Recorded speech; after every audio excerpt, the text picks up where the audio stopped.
we annotate this problem. 14 is 2 parts of what number? We see that we have 7 parts in the whole thing. We draw our tape diagram.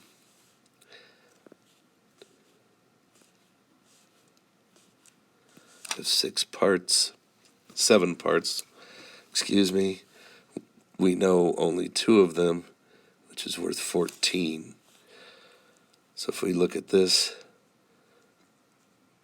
2 parts times something equals 14. This, of course, 7. So 7 goes in each one of these that we know. We're very careful to draw these as equal as we can, as equivalent as we can. So we know that 7 goes in each.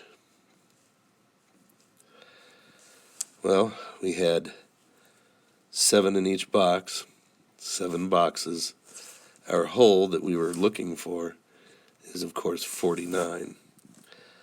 So 14 is 2/7 of 49.